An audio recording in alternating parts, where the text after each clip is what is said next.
Hi everyone, it's Michael, and it's time for another exciting repot video, this time with my brand new Aliceara Stellar. Now, Aliceara might sound a little weird to you because you know this plant as the Beallara.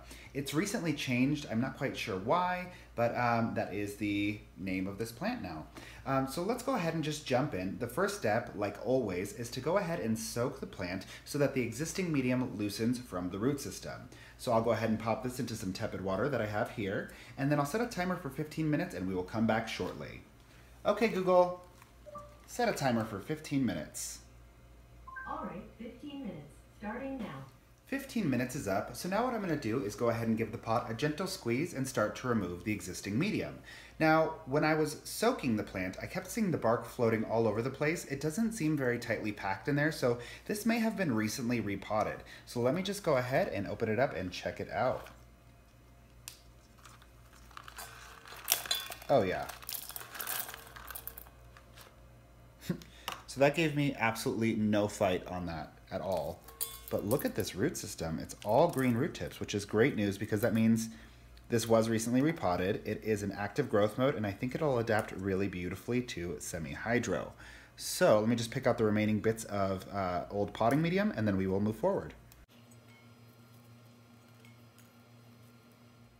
So I've gone ahead and removed most of the old potting medium, but as I go through that process, you can see there are quite a few roots that are not viable anymore. And again, you can always tell by giving them a quick squish. They should feel firm and plump and luscious like these guys here. They're almost hard. But these guys, if you pull on them, you'll see that the velamen, which is that little coating, comes right off of the root itself, which kind of looks stringy. So I'm going to take this down and I'm going to clip off all of the dead and decaying root matter. I've gone ahead and removed a lot of the decaying root matter, but you'll notice that I haven't removed all of it. And this is a choice that I have recently just started making in terms of how I approach repots. What I like about leaving a few roots is it gives the orchids something to cling to. So when I put the leca beads into the semi-hydroponic container, they arrange themselves around this root system. If there's not enough roots, the orchid isn't very stable, and without feeling stable, the orchid's going to have a harder time acclimating and approaching really vigorous growth. So that is something that I'm doing a bit differently. Now let's go down to the next step. I'm going to grab my hydrogen peroxide and treat the root system with the objective of killing any snails, any insects that might be munching on the roots.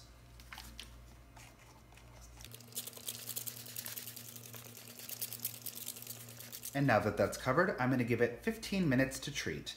Okay, Google, set a timer for 15 minutes.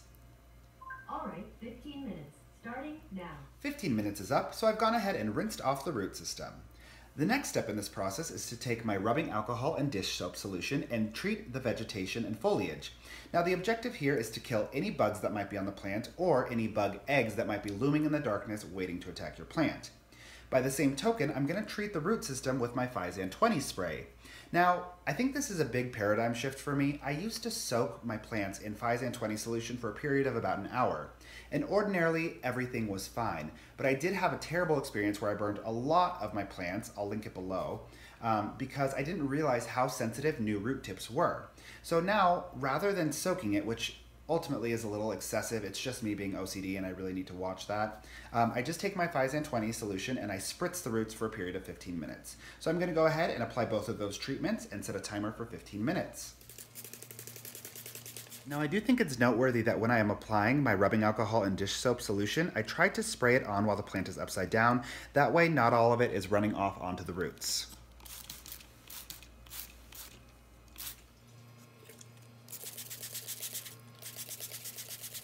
"15 minutes is up, so I've gone ahead and rinsed all of the treatment solutions off of my orchid.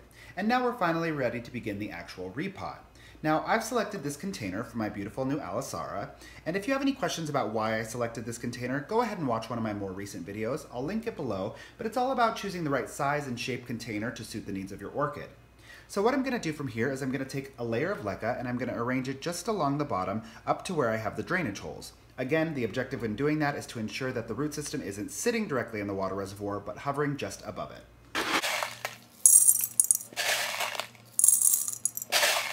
Now that that's been taken care of, we can go ahead and place our orchid. We're going to take the oldest pseudobulbs and place them towards the back of the container, and the newer growth in the front, because that way it'll have space to expand.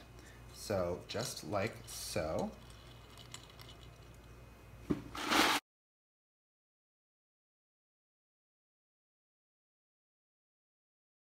All right, we've got our orchid repotted, and now I just want you to take note of the fact that none of the pseudobulbs are actually sitting deep into the water reservoir or even the leca pellets, because it would just make them rot really quickly.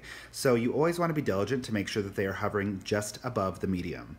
Now that my new Aliceara is all potted up, I bet you're thinking, Michael's going to go grab his nutrient solution and give it a good flush. Well, ordinarily you'd be right, but I'm actually going to explore a different approach. Now, one of my favorite YouTubers, his name is Rick L, and he just has such extensive knowledge and real life experience with raising orchids. And he said a bunch of things that really, really resonated deeply with me on an intuitive level. The way he explained it was so accessible and so, I don't know, compelling, that it really made me want to revisit my system. So I'll link his video below and you'll know exactly what I'm talking about. He explains things in the most remarkable way. But essentially his argument was that when you treat the root system or your orchid with something like hydrogen peroxide or Physan 20, you're killing off all of the microbes and the little bacteria that help metabolize and absorb that fertilizer and nutrient solution. So rather than doing anything, he advises to just go ahead and use plain water and give it about a month to get settled and rebuild those natural bacteria before you do anything else. Now, I don't know if this is necessarily as relevant in a semi-hydroponic setup, but it could be incredibly relevant. I don't know until I try. So this time, I'm going to start repotting and not fertilizing immediately. I'm gonna just give it some time and just flush with plain water to allow the root system to kind of reacclimate to its new environment without additional stressors. I think one of the most compelling observations that Rick makes in his video is he says that, yeah, your orchid may be doing well or fine, but think about how much better it could be doing. And I just love that verbiage because it doesn't say to me, you're doing something really bad, you're doing something very wrong. It says, you are meeting the basic needs of your orchid, but think about how much better it could do if you removed all of the obstacles in its path.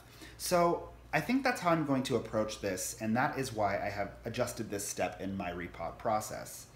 So thank you guys so much for spending your time with me. If you have any questions, concerns, feedback, please go ahead and leave it in the comment section below. Be sure to like, subscribe, share if you find useful, and have a beautiful rest of your night.